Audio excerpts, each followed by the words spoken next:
موږ ته خبر راکړه.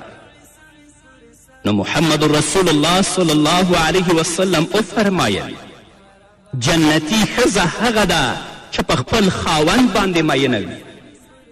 جنتي ښځه هغه ده چې هغه زیات بچي راوړي.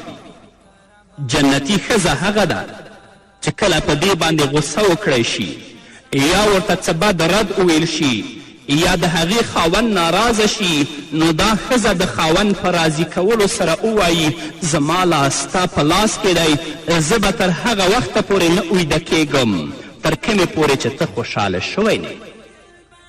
دا د جنتي ښځې صفات دي او داسې ښځه جنتي ده. اما هغه ښځه چې خاوند ورته یوه خبره وکړي او هغه یې په مقابل کې دریږي، خاوند ته 20 خبرې کوي، دا کله هم جنتي نشي کیدلی. محمد رسول الله صلی الله علیه وسلم په خپله دې حدیث کې د جنتي میرمن او د جنتي ښځې څو صفات بیان کړي.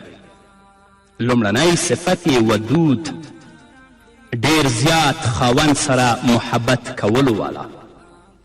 جنتي ښځه هغه ده چې په خپل خاوند باندې مینه وي او خپل خاوند سره محبت کوي.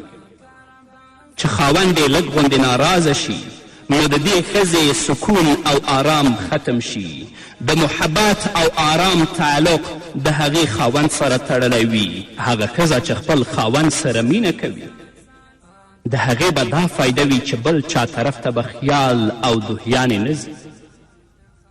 او د ډیر محبت په وجه که د خاوند د طرف نه ورته څه تکلیف ورسیږي نو دا ښځه به هغه برداشت کوي. د محبت په وجه به ترخه خبره هم خوښیږي. د محبوب د طرف نه رسیدونکی تکلیف د محبت په وجه نه محسوسیږي چې د هغې په وجه د کور نظام ډیر ښه کیږي.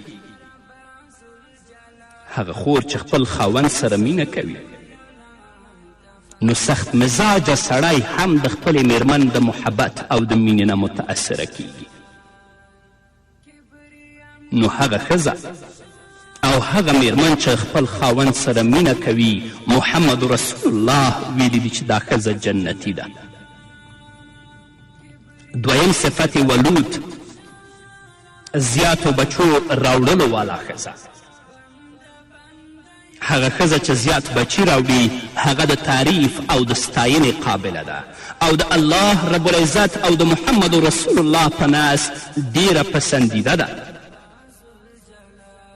نو د دې وجې نه محمد رسول الله صلی الله علیه وسلم تاکید کړی دی چې زیاتو بچو راوړلو والا ښځې سره واده وکړئ. د واده د ټولو نه اهم مقصد د نسل سلسله باقی ساتل دي او د امت د افرادو د زیاتو نه زیات کیدل دي.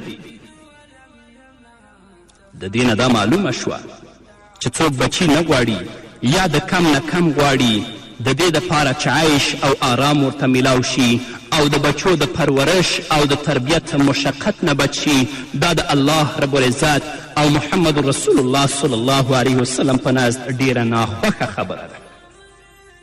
خو که چیرته یوه خور مریضه وي، یوه خور بیماره وي، هغه د خپل اولاد تربیت او پرورش ته نشي رسیدلی، که هغه د بچو راوړلو کې څه فاصله راوړي، شریعت ورته هم اجازه ورکړې ده. عموما